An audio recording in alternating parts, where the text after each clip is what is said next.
কে অনেক কথাও লিখে থাকেন। তো যেহেতু এটা একটা সেবামূলক প্রতিষ্ঠান, এদের জন্য সেবার মান আরও বাড়ে, এটি তাদের কাছে বলা হয়েছে।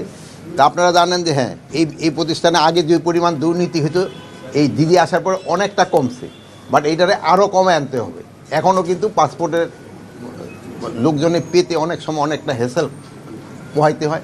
এটারে কীভাবে আরও কমায় আনন যায় এই ব্যাপারেই কিন্তু এখানে আলাপ হয়েছে।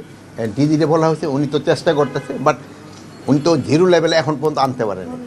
এখানে ধরেন যে আনসার আছে তারা অনেক সময় ইস হয়। তারপরে আমাদের ধরেন যে এই যে জেলা পর্যায়ে যেগুলি অফিস রয়ে গেছে ওখানে কিন্তু লোকজনের পাসপোর্ট পাইতে অনেক সময় সমস্যার সমাধান। আর প্লাস আমাদের একটা ওই যে এমআরপি পাসপোর্টের যে একটা সমস্যা ছিল, এটা ইনফ্যাক্ট এই পাসপোর্ট ডিপার্টমেন্টের জন্য হয় নাই, এটা হচ্ছে অন্য একটা কারণে। এটা যদি আপনারা অনুসন্ধান করেন বাইর করতে পারবেন। এটা আগের সরকারের একটা সমস্যা, ওইটা এগোঘাড়া এসে চাপ ছিল, কিন্তু এই সমস্যাটাও সমাধান হয়ে গেছে।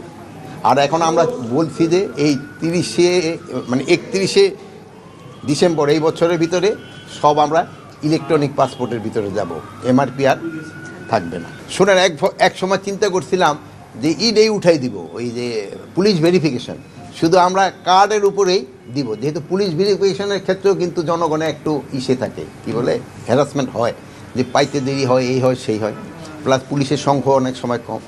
বাট এই যে রোহিঙ্গার যে সমস্যাটা বললেন, এই জন্য কিন্তু এইটা জিনিসটা উঠানো যাচ্ছে না। বাট এইটা আগে যে পরিমাণ ছিল এখন কিন্তু ওইটা নাই। এই ঘটনাগুলি ঘটে গেছে কিন্তু আমাদের এবং এই দিদি বা এদের আসার আগেই। বাট এটার আস্তে আস্তে এখন যে সময় আমরা নতুনভাবে ইস্যু করতে যাচ্ছি, আবার তা গোটা টেনিউর শেষ হয়ে যেতেছে, সেই সমাবেশ দেওয়ার সময় আমরা এই জিনিসটা চেক করে দিচ্ছি।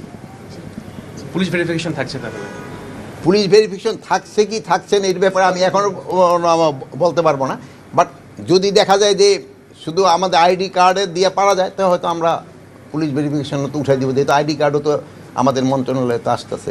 আর প্লাস আমাদের ধরেন পুলিশ রিফর্ম কমিশনের তাদের একটা রিকমেন্ডেশন যদি থাকে, সেই সময় অন্য কথা। আমাদের দেশে বিদেশি অনেকেই আছে যাদের কোনো ভিসা নেই, ভিসা ছাড়া কিন্তু আমাদের দেশে তারা থাকতেছে এবং চাকরি বাকরি করতেছে। তাদের ক্ষেত্রে 31শে ডিসেম্বরের ভিতরে 31শে জানুয়ারির ভিতরে তাদের এই যে সিস্টেম যেটা ভিসা নেওয়ার নিতে হবে, শুধু তাদের না, তাদের প্রতিষ্ঠানও তো তা না হলে 31শে পরে জানুয়ারির পরে আইনগত ব্যবস্থা নিব। আর এখনও যারা ধরেন যে যারা ভিসা ব্যতীত যারা আছে, তারা যদি ধরা পড়ে তারা আমরা বিদেশে পাঠাই দিব।